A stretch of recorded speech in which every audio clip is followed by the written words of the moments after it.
గుంటూరు జిల్లా కాకుమాను మండల పరిషత్ కార్యాలయంలో సర్వసభ్య సమావేశం జరిగింది. ఈ సమావేశంలో ఎంపీపీ రామినేని శ్రీనివాసరావు, మండల ZPTC Mujawar Gulzar Begum, vice MPP Kapil Dev పాల్గొన్నారు. మండలంలోని ప్రతి గ్రామంలో ఎటువంటి సమస్యలు లేకుండా, ప్రజలు ఇబ్బందులు పడకుండా ప్రతి అధికారి పనిచేయాలని సూచించారు. మండలంలో చేయవలసిన అభివృద్ధి పనుల గుర్తింపు తదితర అంశాలపై చర్చించారు. సమావేశంలో వివిధ గ్రామాల సర్పంచులు, ఎంపీటీసీలతో పాటు ఎంపీడీఓ రామకృష్ణ, వివిధ శాఖల అధికారులు పాల్గొన్నారు. ఇది పార్టీకి సంబంధించినది కాదు. వాళ్ళు ఏమంటారు అది ఏంటంటే ఆ ఎలక్షన్ టైంలోనే అది మనం ఆ 4 రోజుల్లోనే రాజకీయాలు ఉండాలి, తర్వాత మిత్రులుగా ఉండాలి, ఇది గుర్తించుకోవాలి.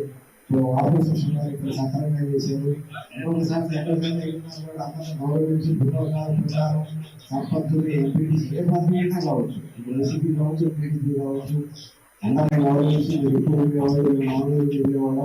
గమనించుకోవాలి. ఏదైతే సక్రమంగా పూర్వకాల ప్రకారం అందరినీ పిలిచి ఎందుకంటే మనం అభివృద్ధి కోసమే ప్రయత్నం చేస్తున్నాం, కానీ రాజకీయంగా వైద్య మాత్రం మేము ప్రయత్నం చేయలేదు, చేయకపోతే ఎప్పుడు ఎందుకంటే